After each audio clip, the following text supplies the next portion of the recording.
retrouvez maintenant La Foi prise au mot, votre émission de formation chrétienne présentée par Régis Burnet. Aujourd'hui, l'évangélisation au 1er siècle avec Marie-Françoise Balèze, professeure d'histoire à Paris 12, et Dominique Briquel, professeur d'histoire ancienne à la Sorbonne.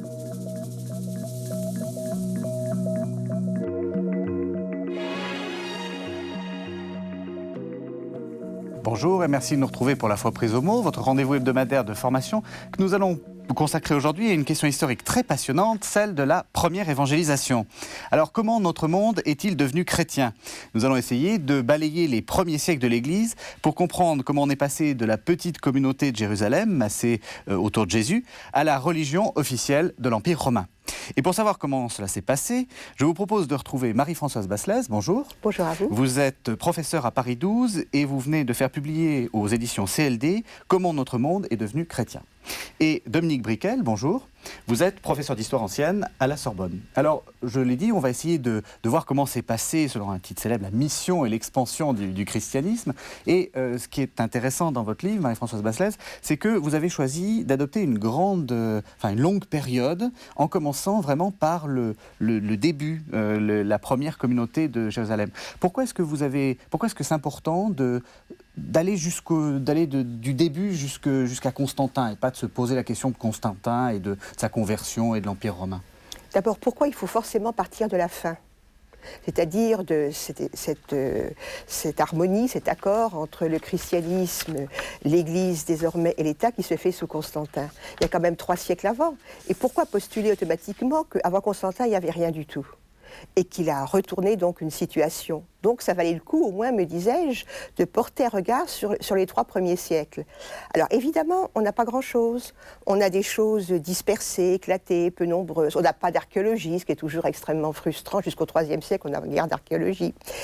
Mais l'idée, donc, qu'il y a peu de choses, ça c'est sûr, nous sommes tous d'accord. Il n'y a pas une église établie, nombreuse, homogène, réunie, qui apparaîtrait dès l'âge apostolique. Il y a des petits groupes un peu partout, des très petits groupes.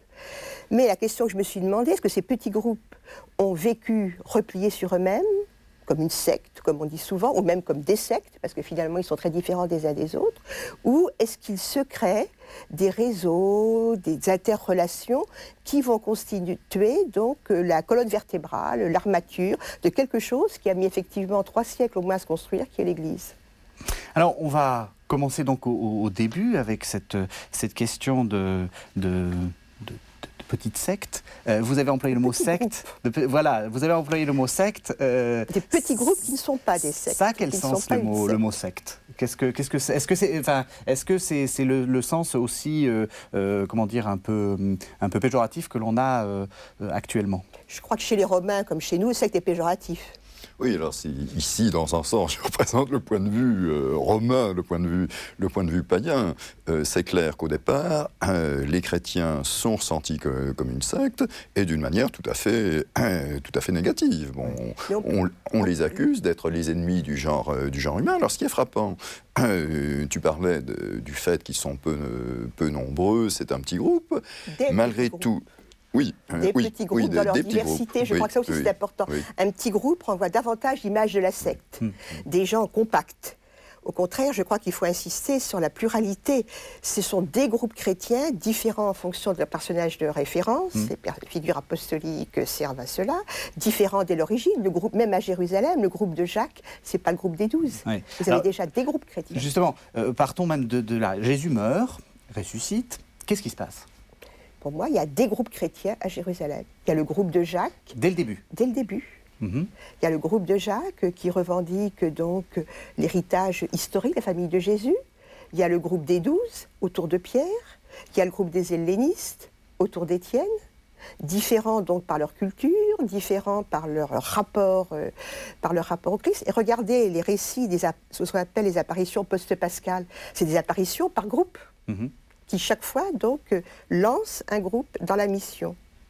Et je pense que c'est ce pluralisme d'origine qui porte ces dynamiques de richesse, évidemment aussi de difficulté, mais c'est ça qui, d'emblée, ne permet pas de tout réduire à la confrontation d'une société, d'une culture et d'un État, celle de l'Empire romain, et d'une secte, car je suis, moi, persuadée que les Grecs d'Athènes, les Grecs d'Éphèse, les Gréco-Égyptiens d'Alexandrie et les Romains ou les gens de Lyon avaient une vision différente du christianisme. Ils avaient une perception locale, personnelle du christianisme. Oui, puis alors bien sûr, il y a les dimensions chronologiques. Bon, au départ, vu de l'extérieur, les chrétiens ne sont pas vraiment distingués du milieu juif. Quand Suétone en parle, il parle d'un agitateur Chrestos qui agite les juifs. C'est seulement peu à peu que la spécificité apparaît. Il y a une chose qui m'étonne toujours. Et peut-être que tu auras une réponse, c'est que quand même, le nom de chrétien, il est inventé. Donc c'est des juifs différents des autres, ça c'est clair. Mais en même temps, quand on voit donc la première polémique antichrétienne au bout de 2 siècles, dans les années 80-200, tu parlais tout à l'heure de la haine du genre humain, on ressort contre les chrétiens les arguments traditionnels de l'antijudaïsme, alors que ça fait 2 siècles qu'eux-mêmes marque une distance et s'identifie différemment des chrétiens, des juifs. Donc moi, c'est toujours une question que je me suis posée. Pourquoi que malgré tout, la perception des intellectuels, surtout des intellectuels, peut-être moins, à mon avis, du personnel politique. On ne voit pas ça dans le point de vue des gouverneurs, par exemple, dans les actes des martyrs. Mais les intellectuels, c'est vrai, ont continué durant des siècles de projeter sur les groupes chrétiens une vision qu'ils avaient du judaïsme. Finalement, souvent, le médecin Galien, par exemple, ou même Cels, on ne sait pas, ou Aelius Aristide, un autre intellectuel grec, on ne sait pas s'il parle des juifs ou des chrétiens, quelquefois, à la fin du IIe siècle. Donc, on voit des petits groupes qui sont d'abord à Jérusalem, qui commencent ensuite à essaimer.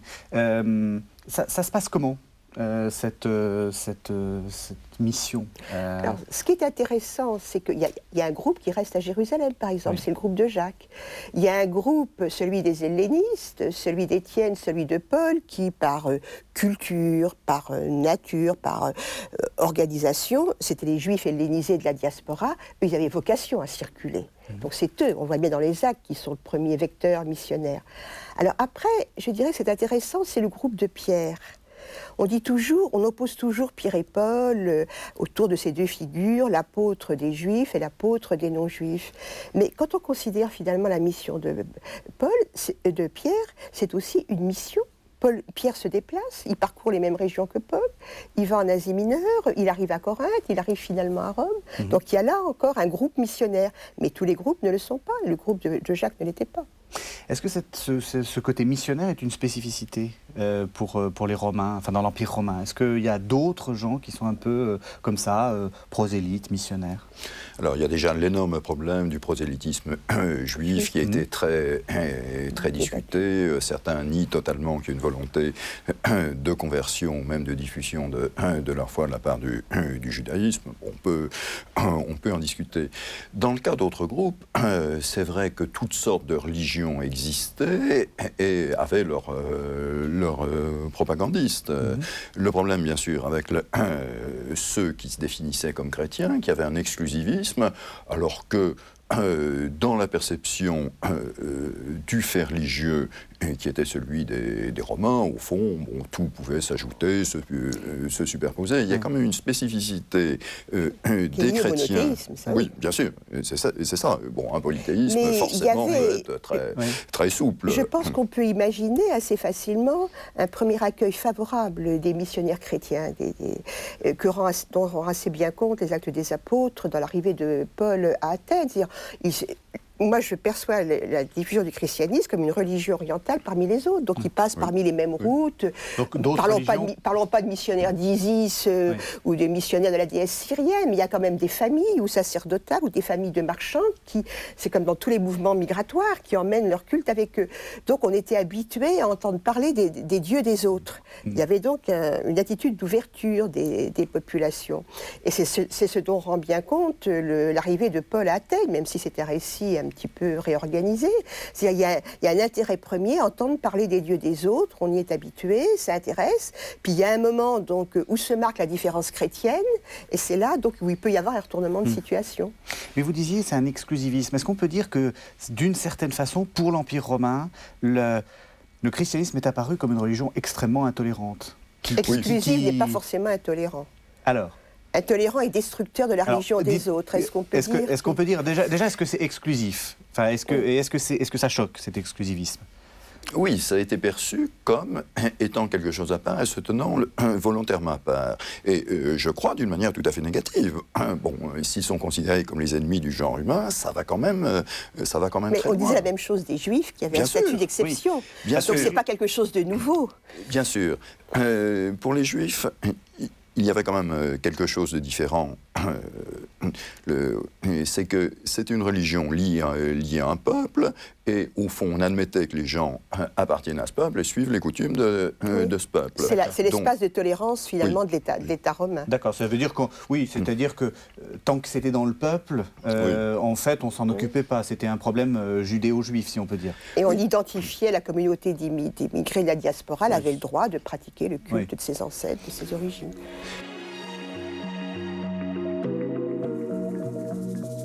Vous écoutez actuellement La foi prise au mot, votre émission de formation chrétienne présentée par Régis Burnet.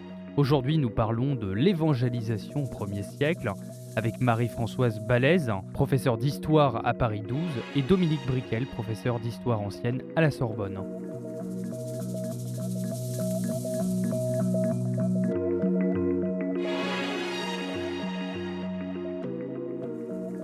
Alors, ce qui ne veut pas dire que les Juifs étaient très bien perçus. Bon, on a chez Juvénal, chez Martial, quand même des phrases extrêmement dures. Bon, il y a aussi tous ces griefs qui seront réutilisés à l'encontre des chrétiens auxquels tu fais allusion, qui étaient des histoires anti-juives.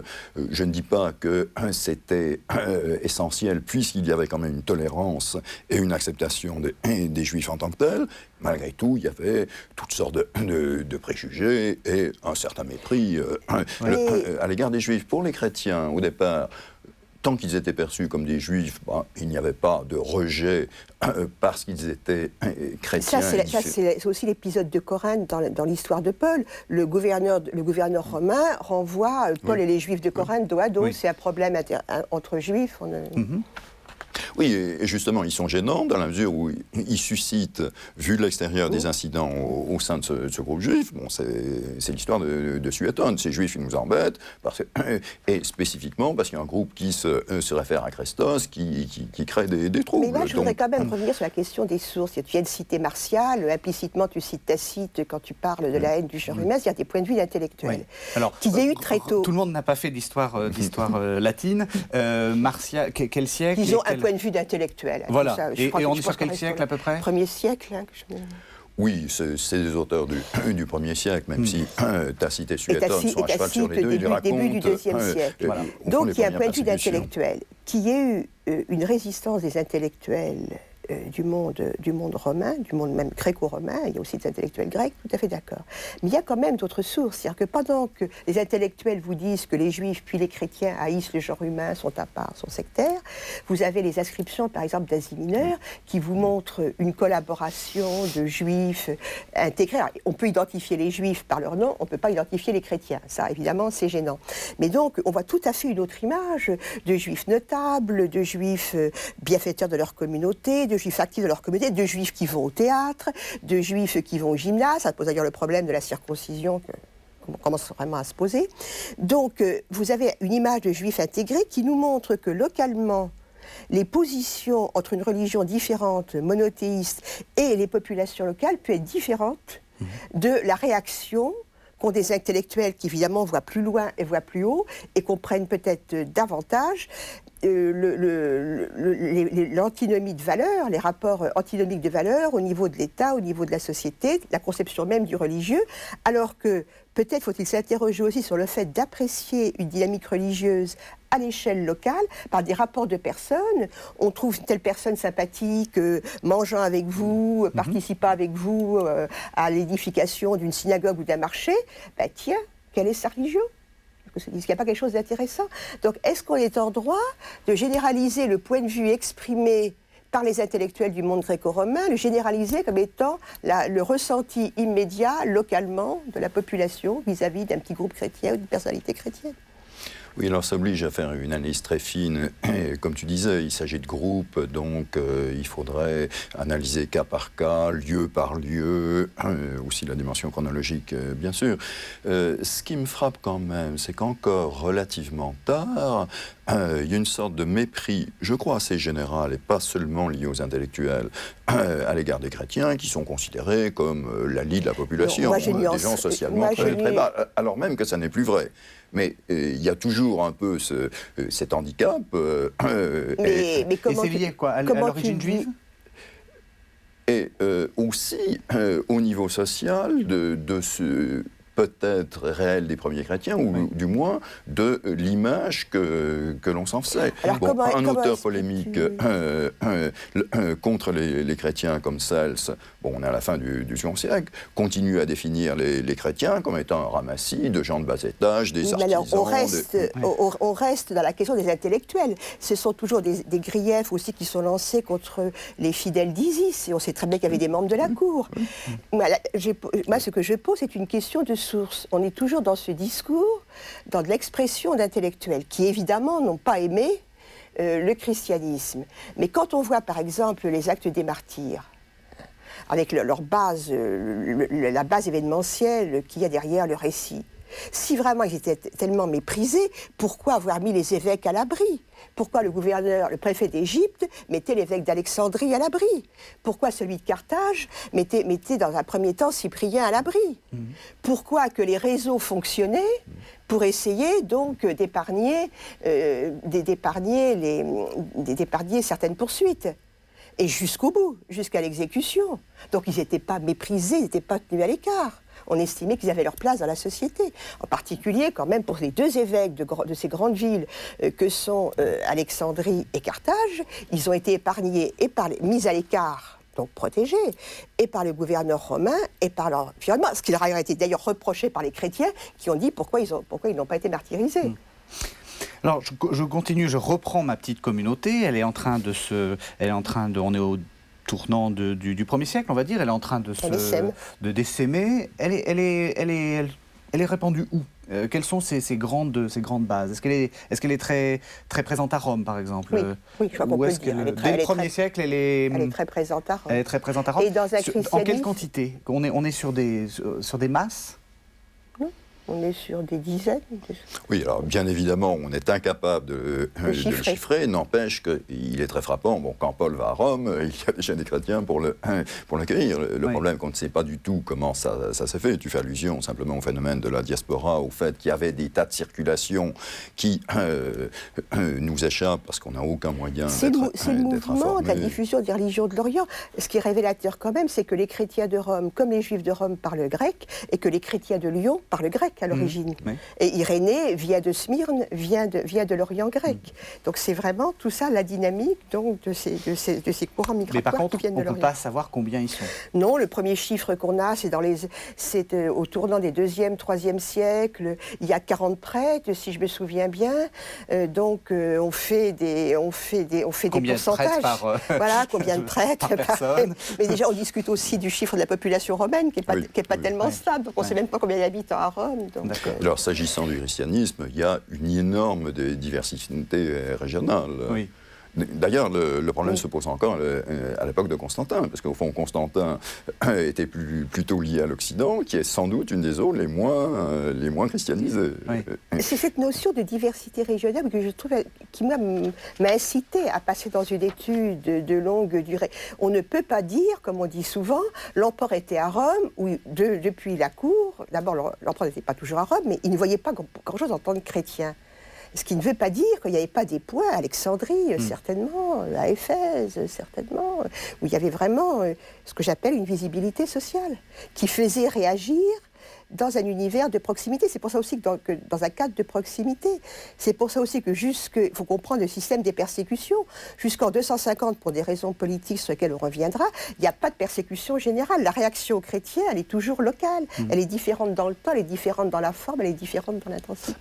Et alors, et Néron, et la persécution de Domitien, et tout ça, c'est de la il n'y a légende. aucune documentation sur celle de Domitien. Hein. Oui. Justement, la question locale.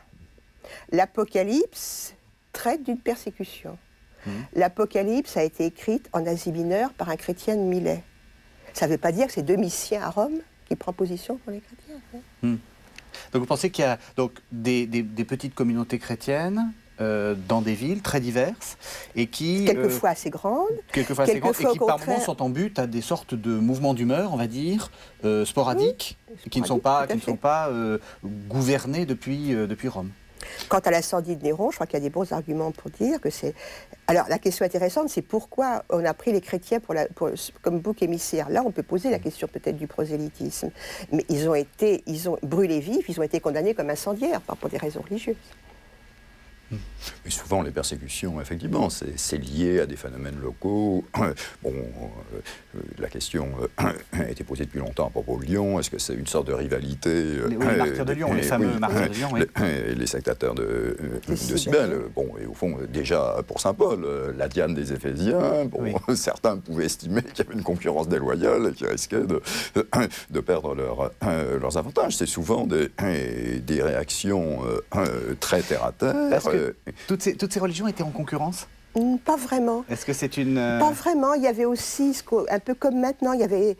On peut appeler ça un éclectisme religieux. C'est ça qui crée aussi une condition favorable au moins à écouter un apôtre comme Paul. On prenait, mais là joue alors effectivement l'exclusivisme chrétien. On prenait un petit peu à Cybèle, au culte de Cybèle, un petit peu au culte de Isis. Oui, ça m'a étonné qu'il y a un de mes collègues américains qui emploie l'expression de marché commun des religions pour l'époque. C'est bien, me semble-t-il, quand on parle Dalai Lama pour notre propre époque. Oui. Donc on prend un petit peu... Alors évidemment, là se pose l'engagement total, l'engagement exclusif que demande le christianisme. Oui, justement, quelle est la place de la fameuse religion romaine, les dieux de l'Olympe, tout ça, ça a encore un sens ou... Oui, alors il y a plusieurs niveaux de perception de la religion et du fait religieux. Justement, il y a la religion romaine en tant que religion de l'Empire. Et je crois que maintenant on s'aperçoit que ça n'est pas totalement mort. Bon, on a eu tendance à dire que c'était purement formel.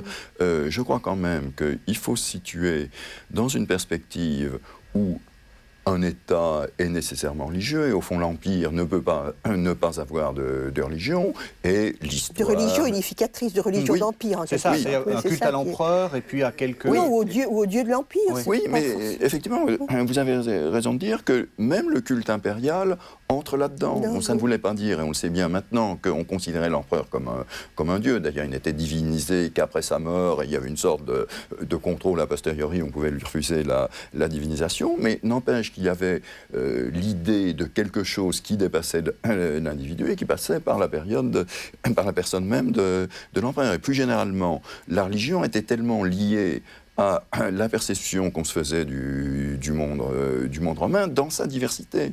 Ce qui explique aussi cette relative ouverture, mais comme vous le dites, qui est en même temps une sorte d'indifférence, parce qu'on superposait... d'éclectisme peut-être. Moi, je pense que cet éclectisme est porteur d'un sentiment religieux qui a pu être récupéré dans la mission chrétienne.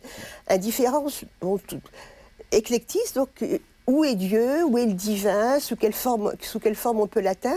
Je pense qu'il y a une véritable recherche dans le sentiment de religion de cette époque. Mais alors, est-ce que ça veut dire qu'on on croyait au culte, on veut dire officiel, on croyait aussi au culte de Cybèle, on croyait... Ou est-ce qu'on était capable de faire des sortes de est-ce qu'on empilait tout ou est-ce qu'on était capable de discriminer en disant ça c'est mon culte à moi, ça c'est le culte de ma famille, ça c'est... On empilait tout. Oui, la coexistence était possible. Les ex-voto vous montrent une accumulation de dévotions diverses, les ex-voto personnels qu'on a dans les pierres. Alors, y compris, ce qui est plus surprenant pour nous, quelquefois, on a l'impression de la superposition de doctrines et de conceptions religieuses qui, pour nous, sembleraient incompatibles. On voit ces inscriptions assez étonnantes de personnages qui sont passés par toutes sortes d'initiations, qui apparaissent comme les sectateurs de Mitra, d'Isis, qui ont été à Éleusis, etc. Alors que, en théorie, ça n'est pas la même vision du religieux. Le cumul rassure. On n'a jamais assez de Dieu. Non, c'est pas ça. On n'a jamais assez de culte. On n'a jamais assez d'assurance pour son salut ici-bas et dans l'avenir. Mais quand vous dites on n'a pas assez de Dieu, il y a quand même une notion aussi qu'il faut rappeler. Il y a l'idée très profonde qui vient du monde grec et qui se diffuse que c'est toujours le même Dieu sous des noms différents. Oui. Donc la juxtaposition de dévotions différentes ne veut pas dire qu'on n'est pas en même temps en recherche de l'unité de la divinité. Et ça, c'est dit depuis Hérodote, depuis les Grecs, depuis le 5e siècle. Et ça se diffuse vraiment à cette époque. Alors, il y a paradoxalement une certaine forme de monothéisme dans le polythéisme. De recherche de l'unité du divin. Oui, de l'unité du divin. Et non, vous n'êtes pas... Si, je pense... Et les gouverneurs, vis-à-vis des chrétiens dans les interrogatoires, jouent là-dessus. Écoute, ce Dieu unique que nous reconnaissons tous, alors il est dans le ciel, tout le monde est d'accord. Alors, rends-lui devant l'autel de Némésis ou rends-lui devant l'autel de Zeus, brûle les 3 grains d'encens qu'on te demande de brûler, et tout le monde s'y retrouve. Et c'est là, donc, qu'intervient. Oui, il y a une tendance qui apparaît très tôt de considérer qu'il y a un principe divin par-delà toutes les figures particulières des dieux du paganisme. Alors, ça aboutit à une superposition, une juxtaposition qui pour nous n'est pas évidemment très, très solide intellectuellement, qui peut sembler ouverte et tolérante. Bon, une formule d'un des grands païens du IVe siècle, Symaque, c'est il n'y a pas qu'une seule voie pour parvenir à un si grand mystère. Bon, le mystère étant le mystère de Dieu, qui est le même pour tout le monde. Et justement, lorsqu'il y aura des réponses de chrétiens, ils vont citer l'Évangile. Je suis la voie. Autrement dit, pour les chrétiens, il y a une seule voie. Alors que de l'autre côté, je crois qu'a priori, il n'y avait pas nécessairement d'hostilité et de refus du christianisme, sinon ce mépris social ou intellectuel dont on parlait, mais ils auraient fait du christianisme une religion parmi d'autres qui pouvait s'ajouter. Alors il y a un exemple assez typique, même si je crois ça n'est pas historique, mais c'est la manière dont on en a revu l'histoire après, c'est l'idée qu'un empereur de l'époque des Sévères, Alexandre Sévère, qui a été à tort ou à raison, présenté comme un modèle de tolérance, aurait eu dans son larraire, dans son petit sanctuaire personnel, des statues de toutes sortes de divinités, aussi de grands penseurs. Moïse, Jésus. Oui, et il y avait Jésus. Autrement dit, il mettait Jésus sur le même plan que les autres. Et il y avait Moïse aussi. Ce qui est finalement... je sais que les historiens ont horreur de l'anachronisme, mais c'est... On est un peu dans cette situation-là actuellement, où finalement le christianisme essaie de définir une sorte de monothéisme et d'exclusivisme, alors que les gens piquent un peu au bouddhisme, piquent au christianisme, etc. Enfin, c'est un peu le même... Dans l'actualité de nos réflexions sur les origines du christianisme, elle a une actualité, cette réflexion, j'en suis persuadée, sur les origines du christianisme. Alors, on va avancer parce que l'émission avance également, le temps avance. Donc on est 2e, 3e siècle. Qu'est-ce qu'il y a dans le christianisme ? Qu'est-ce que c'est le christianisme ? Qu'est-ce que c'est la chrétienté, si je puis dire ? Il y a pour moi un tournant important, me semble-t-il, dans les années 180, 200, le tournant 2e, 3e siècle. C'est d'abord l'émergence du pôle romain, et une visibilité archéologique. Alors, comme en général, on voit toujours dans l'archéologie, dans le matériel, c'est-à-dire les catacombes, c'est-à-dire le premier mémorial apostolique sous sa pierre du Vatican. Tout cela, donc, ce sont des aménagements chrétiens et des preuves d'enracinement chrétien, donc, qui donnent quand même une visibilité nouvelle, une visibilité du christianisme. Alors, qu'est-ce que ça nous révèle ? Ça ne nous révèle pas grand-chose en termes d'hommes, encore moins en termes de nombre. Parce que l'intérêt des fouilles des catacombes, telles qu'elles ont été développées dans ces dernières années, c'est de montrer justement comment fonctionne, à mon sens, comment fonctionne le réseau chrétien dans son environnement. Ce qu'on vient montrer, par exemple, les catacombes, c'est que les chrétiens se font pas enterrer à part. Donc, il faut complètement évacuer cette image de chrétiens frileux ayant peur d'être mis à mort, réunis autour de leur tombeau et blottis entre eux dans le noir, noir et sous la terre. C'est l'église des catacombes du cardinal Newman. Oui, tout le Wiseman. C'est Fabiola, c'est Covadis, c'est quand même c'est une vision très romantique. Mais qu'est-ce que nous ont montré nos collègues archéologues de Rome? C'est que ça nous montre que l'église de Rome, qui a plus de moyens que les autres, la communauté chrétienne de Rome, qui a plus de moyens que les autres, donc, a été capable d'instituer, d'organiser, de gérer un mutualisme funéraire, garantir des obsèques et des tombeaux à tous ses membres, comme faisaient les autres groupes religieux depuis des siècles. Et ils sont enterrés parmi les autres. Comme l'a très bien dit un de mes collègues, il n'y a pas de séparatisme funéraire. Donc pour moi, c'est une image, je renverserai l'image de l'église des catacombes. C'est un réseau qui a maintenant des moyens et qui s'insère donc dans le fonctionnement de la société. En gros, qui a le moyen de se payer une catacombe. Voilà. Un enclos dans les catacombes. Un espace dans les catacombes. Un espace dans les catacombes. Alors, il y a quand même un moment où ça va un peu basculer, puisque c'est le moment des persécutions. Et là, on n'est plus simplement dans de la persécution locale, on est dans de la persécution générale. Alors, expliquez-nous un peu quelle est la situation de l'Empire, parce que je pense que quand on comprend... Vers 250. Voilà, quand on comprend comment l'Empire fonctionne, on comprend mieux pourquoi il persécute. Où est-ce qu'on en est? Oui, c'est fini. Enfin, on n'est plus à l'époque d'Auguste du tout. On n'est plus à l'époque d'Auguste, on n'est plus au 1er siècle, et à partir déjà de la fin du 2e siècle, la situation générale change. Et peut-être presque plus la perception que les Romains se font d'eux-mêmes de leur puissance. Il ne faut pas oublier que dès la fin du 2e siècle, il y a eu vraiment une perception du danger barbare, du danger des invasions, et c'est devenu quelque chose d'extrêmement préoccupant. Bon, Marc Aurèle, l'empereur philosophe, oui. En réalité, il a passé la plus grande partie de son règne à combattre sur les champs de bataille. Et je crois qu'à partir de ce moment-là, ce christianisme qui s'était développé dans une période de paix... Ce qu'il ne faut pas oublier pour Paul aussi, je pense qu'un des atouts, en cette année Saint-Paul, je pense qu'un des atouts de la mission paulinienne, c'est que ça se développe sous le règne de Claude largement, dans une époque de paix sociale, de paix religieuse, de paix aux frontières. Ce qui explique que les premiers chrétiens font très largement le choix de l'Empire. On voit dans les lettres de Paul ou dans les lettres de Pierre. Et ils le font définitivement en 70, en séparant là, donc, des Assyriens juifs. Oui. Voilà, parce que l'Empire finalement garantit une certaine paix, une certaine stabilité et la concorde. Oui. C'est l'idéal partagé. Oui. Donc c'est fini, on n'en est plus. Enfin, maintenant, l'Empire est beaucoup plus remis en cause. Oui, il n'y a pas encore, disons, on est loin de l'époque des grandes invasions. Quoique, il ne faut pas oublier que le 3e siècle, ça se passe très mal, surtout dans la seconde moitié du siècle. Il y a déjà des invasions barbares, l'éclatement aussi de l'Empire, des révoltes, etc.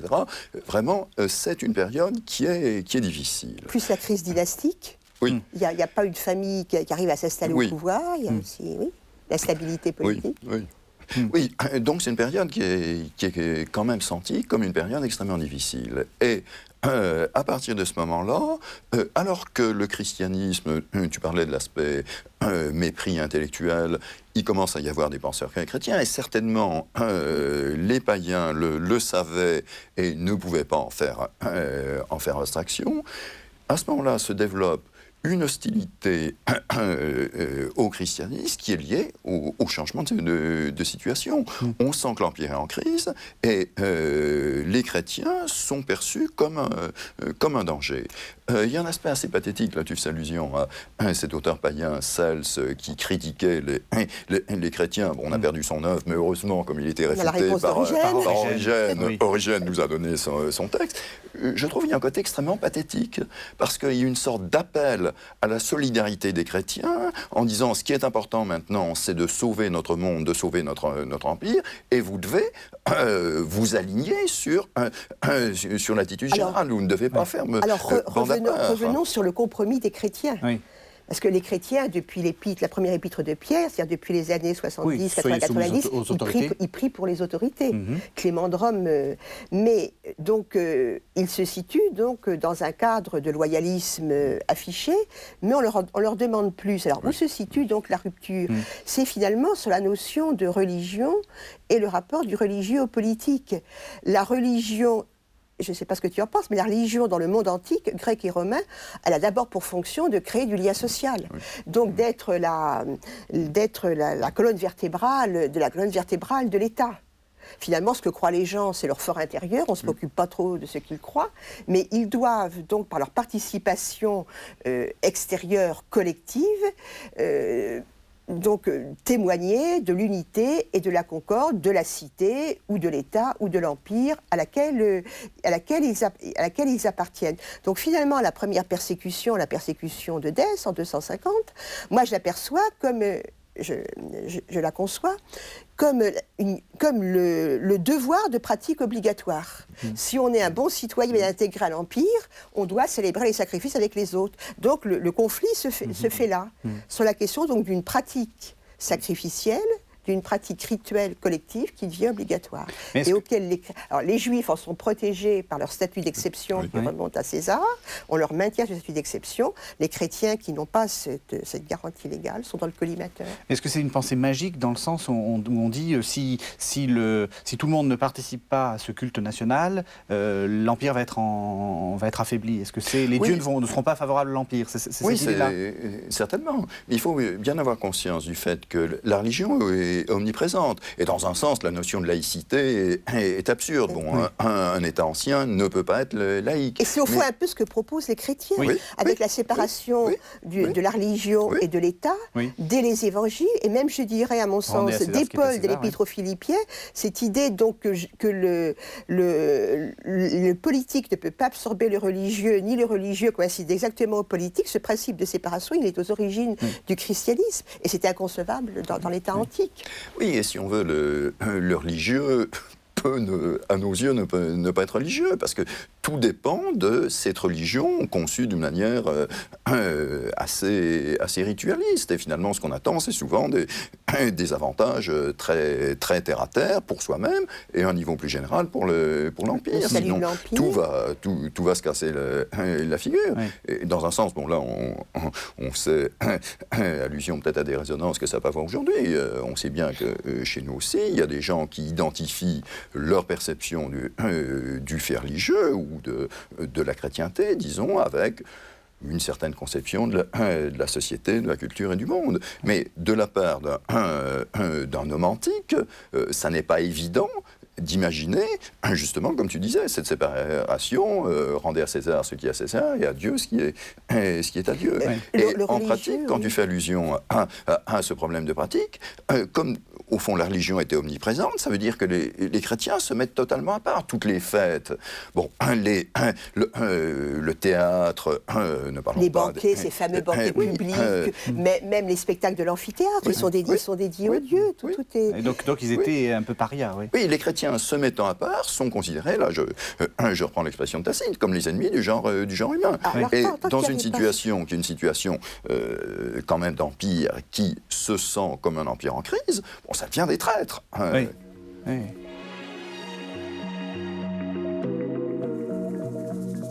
Vous écoutez actuellement La foi prise au mot, votre émission de formation chrétienne présentée par Régis Burnet. Aujourd'hui, nous parlons de l'évangélisation au 1er siècle avec Marie-Françoise Balaise, professeure d'histoire à Paris 12, et Dominique Briquel, professeur d'histoire ancienne à la Sorbonne.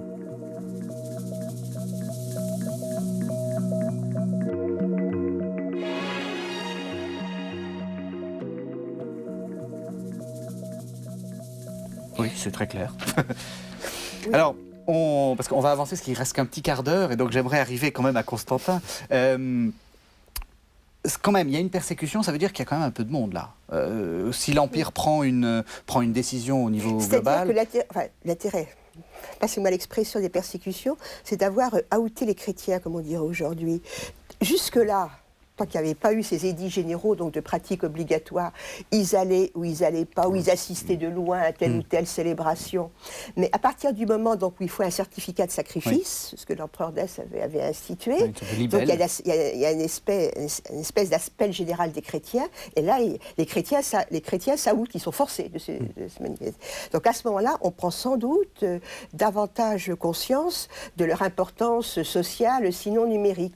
Ça va aussi avec certainement une donnée indirecte, le développement de leur potentiel d'activité. C'est le moment où on remarque que toutes les activités d'entraide, de services communautaires qui jusque-là étaient quand même plutôt réservées à la communauté, à partir des grandes pestes, par exemple de 250, la peste d'Alexandrie, les chrétiens sont capables de gérer une assistance sociale pour l'ensemble de la population. Donc ça veut dire aussi que d'une façon que nous cernons mal, ils ont augmenté leur potentiel d'action.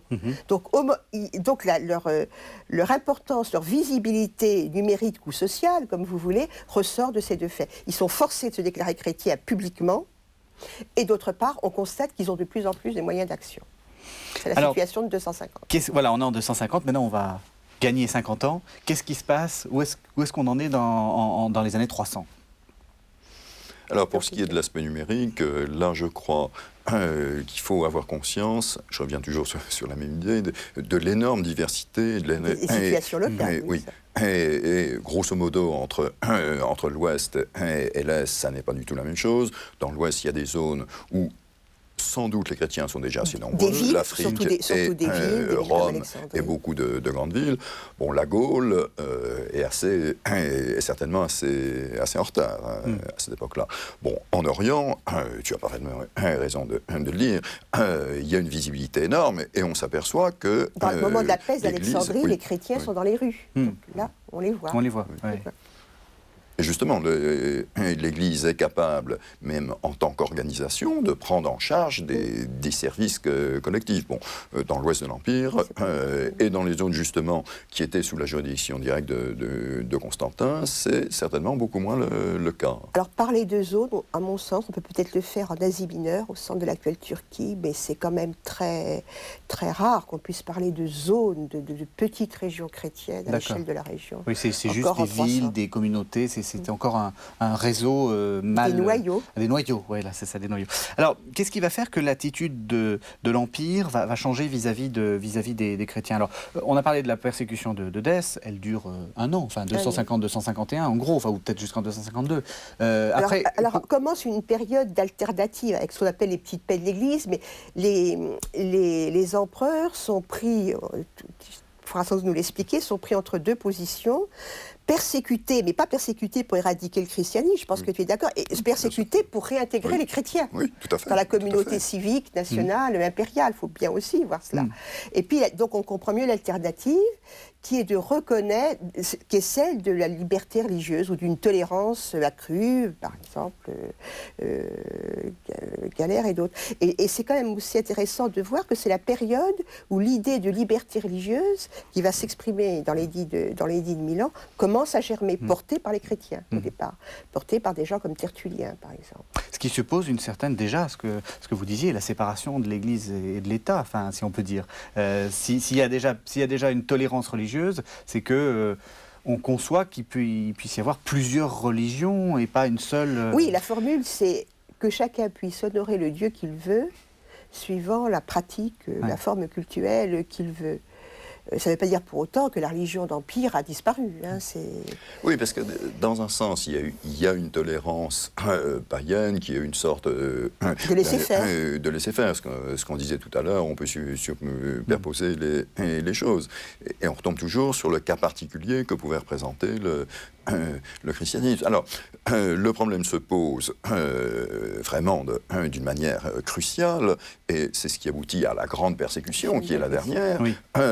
Un moment très important pour l'Empire romain, même si on veut, ça aboutit rapidement à un échec, cette réorganisation de l'Empire qu'a voulu instituer Dioclétien. Oui. Dioclétien a eu cette idée un peu bizarre d'avoir un empire à quatre têtes, deux supérieurs qu'on appelait les Augustes et deux inférieurs qu'on appelait les Césars. Et pour des raisons pratiques, pour faire face à cette situation de crise, il a estimé qu'il valait mieux répartir les fonctions, diviser en quatre l'étendue de l'Empire pour mieux faire face aux dangers extérieurs. Alors autour de ça, il y a eu un besoin de cohésion morale qui a été retrouvé dans une certaine reviviscence du paganisme, dans ses aspects les plus traditionnels. Les plus vieux romains, on pourrait dire. Oui. On va chercher le Jupiter du Capitole, Hercule... On revient au temps de la République, quasiment. Enfin, aux origines de Rome. On veut revenir, voilà, c'est ça. Alors, on n'exclut pas, bien sûr, que les gens puissent avoir, à titre personnel, des attachements à d'autres divinités, d'autres cultes, d'autres religions qui peuvent sembler plus modernes. Mais dans cet état de défense, justement, il y a sans doute une mise en avant de ce qu'il y a pour nous de plus archaïque, mais qui n'avait pas totalement disparu, parce qu'au fond, c'était inhérent à l'idée qu'on se faisait l'Empire. L'idée de patriotisme romain reposait là-dessus, dans la mesure où Dioclétien veut faire ressurgir ce patriotisme romain. Alors pour nous, c'est aberrant, parce que bien sûr, ça veut dire qu'on met le religieux dans ce qui pour nous n'est pas du tout religieux, et très, très matériel, et même très terre-à-terre, parce que c'est des gens qui avaient peur, comme ça se passera par la suite, d'être envahis, au moment de la prise de Rome par les Goths d'Alaric, évidemment, ils ont été pillés, mais il y avait une valeur suprême qui était Donatus. Puis il faudra aussi parler des aspects culturels, mais tout cela, à leurs yeux, avait une valeur religieuse, et même, disons, la religion passait par ça. C'était nécessairement religieux, et donc c'est ce qu'il fallait défendre. Mais la question de la persécution de 300, qui commence en 300, pose aussi la question donc, de la diffusion du christianisme, puisque là, il y a la question donc, d'éradiquer, c'est une série de mesures, ce n'est pas une mesure unique, c'est une série de mesures, et les premières visent donc les chrétiens dans l'armée et les chrétiens dans l'administration impériale. Donc on comprend, dans la logique de Dioclétien, il faut reconstituer la cohésion nationale. Mais ça pose aussi, pour l'historien du christianisme, une promotion du christianisme, désormais, donc, dans les couches proches de l'empereur. Oui, donc ça veut dire qu'il y avait un christianisme de cour, d'une certaine façon. On peut le penser. Un autre aspect qui me semble intéressant dans les réactions du côté païen, je dois dire c'est plus tardif, ça a plutôt été mis en avant à l'époque de Julien que nous appelons Julien l'Apostat. Le reconverti, le reconverti. Donc on est dans les années 350, 360 60. Il y a aussi une réaction sur le plan culturel, ce qui veut dire qu'on sait qu'il y a des chrétiens cultivés, des chrétiens lettrés, etc. Il y a des philosophes chrétiens. Oui. Et Julien interdit à des chrétiens d'enseigner même la littérature. Ce qui veut dire que, on comprend pourquoi, parce que dans son esprit, nécessairement, c'était lié à la religion. Il suffit de lire Homère, voir les dieux sont omniprésents. Et pour lui, on ne pouvait pas vraiment accepter cette culture si on n'acceptait pas les aspects religieux qu'elle véhiculait. Donc une sorte d'exclusivisme de la part de ces païens, mais donne le témoignage de Julien, paradoxalement positif sur la présence chrétienne au début du IVe siècle, quand il écrit donc aux grands prêtres du culte de Cybèle, dont on a parlé en Asie mineure, il leur dit il faut battre, je simplifie le langage, il faut battre les chrétiens sur leur propre terrain, et où sont leurs avantages, la qualité de leur clergé et l'efficacité de leur aide sociale. Donc à chaque fois, on voit la persécution, on voit les causes du refus, et en même temps, c'est ça qui nous donne un témoignage indirect sur ce que vous pouvez représenter comme dynamique et comme force le christianisme. Alors il nous reste à peine 5 minutes pour que vous nous expliquiez ce qui se passe avec Constantin. Quel est le retournement qu'opère Constantin ? Pourquoi il fait cet édit de tolérance ? Alors, il y a un livre connu qui est paru récemment et assez iconoclaste, celui de Paul Venn. C'est tonique aussi. Bien sûr, oui, c'est extrêmement tonique. Il faut bien dire, pendant longtemps, on a voulu voir un choix purement politique et l'idée qu'il y avait des avantages immédiats d'ordre strictement politique dans cet édit de tolérance, sans parler même de conversion personnelle. Et ce qu'a proposé Paul Venn, c'est qu'il y aura une démarche sincère de la part du personnage, de la part de Constantin. Oui, et vraiment, donc, finalement, le christianisme aurait produit une réflexion, c'est ce que j'aime beaucoup dans le livre de Paul Venn. Le christianisme malgré les persécutions, malgré toutes ces difficultés, ce mépris qu'on a envisagé, a propulsé une réflexion. Qu'est-ce que c'est qu'une religion ? Qu'est-ce que c'est qu'avoir la foi ? Qu'est-ce que c'est qu'une foi ? Et Constantin en serait le produit. Donc il y aurait une sorte de... On peut quand même... on n'est pas obligé de tenir tout le temps la position de Paul Venn. Il y a peut-être de la sincérité, mais il y a aussi beaucoup de calculs politiques. Non, une réflexion sur le religieux. Et aussi une réflexion sur le religieux. Quand il parle de religion d'avant-garde, que le christianisme est une religion différente des autres. Alors, où on peut peut-être davantage être plus ou moins d'accord, c'est que pour lui, toute l'attraction du christianisme sur une personnalité comme Constantin réside dans la rupture. Je me demandais au contraire si le christianisme, comme le disait Marou, n'a pas sauvé une partie donc de valeurs, d'héritage culturel, de fonctionnement de société, mais en proposant aussi des nouveautés, on l'a dit donc pour le rapport de la religion à l'État. Donc il y a une réflexion, mais qu'on peut sentir sans doute aussi dans d'autres auparavant. Il y a une réflexion, comme on dirait aujourd'hui, sur le fait religieux, sur la place du religieux dans la vie de l'humanité, dans la vie de la société, dans la vie de l'État. Et Constantin, on serait porteur. Il nous reste quelques minutes. La question, la question que tout le monde se pose et qu'on entend très souvent, est-ce que cette conversion de Constantin ou cette tolérance que Constantin accorde à l'Église, est-ce que c'est un peu un pacte avec le diable que fait l'Église? Est-ce que c'est ça qui fait basculer l'Église dans une sorte qui l'éloigne finalement du message de Jésus? Alors là, il faudrait faire intervenir aussi l'histoire du IVe siècle. Parce qu'au départ, c'est simplement un édit de tolérance. Ça n'est pas dit chacun peut avoir la religion. Que ça va être la religion d'Empire, oui, absolument. Mais à votre avis? C'est Constantin, je pense, qui construit l'Église. Moi, il me semble qu'on ne peut même pas employer le terme d'Église avant Constantin. C'est qui construit l'institution. Oui. C'est avec pas Constantin lui-même, mais c'est avec le support du pouvoir impérial, ça c'est sûr. Mais pourquoi serait-ce forcément une trahison du message? C'est l'inscription du message et de l'évangélisation dans un autre cas, ça je suis d'accord, un cas tout à fait différent. C'est celui d'une religion d'empire. Oui, mais je reviens aussi à la situation générale de difficulté qui est celle de l'Empire, même si le IVe, dans un sens, se passe mieux que le IIIe siècle. L'Église s'est quand même trouvée devant un choix à faire et assumer un rôle qui était, tu fais allusion, un rôle qui n'était plus limité strictement aux chrétiens, un rôle social, un rôle d'assistance. Mais ça, c'est anticipé dès le milieu du IIIe siècle. C'est un choix. Les chrétiens, encore une fois, j'aime pas parler d'Église avant le IVe siècle. Les chrétiens ont fait des choix vis-à-vis de l'État, comme on l'a dit, loyalisme envers l'Empire, séparation du politique et du religieux, insertion dans l'action sociale. Donc on ne peut pas dire en ce sens-là que le support du pouvoir impérial était un revirement à 180 degrés. C'est préparé, à mon sens, par des choix antérieurs. Mais ça donne effectivement une autre visée qui est celle de la religion d'Empire, progressivement. Mais au IVe, et là je crois, et tu le dis bien, c'est lié justement au choix de Constantin, on peut parler d'Église, et je vois que l'Église en tant que telle est placée devant un choix. Elle a fait le choix d'assumer un rôle au sein de la société. Et il y a des aspects négatifs qu'on ressent aujourd'hui, mais finalement, est-ce que ce n'était pas aussi mais il y a aussi, ce qu'elle devait faire à ce moment-là? Il y a aussi un modèle biblique. C'est pas un retournement brutal à 180 degrés. L'idée qu'un souverain peut être le médiateur de Dieu dans l'économie du salut, ça remonte à la Bible, à la Bible hébraïque, ça remonte au modèle de Cyrus dans le livre d'Esdras. Donc il y a aussi toute une tradition de réflexion théologique derrière.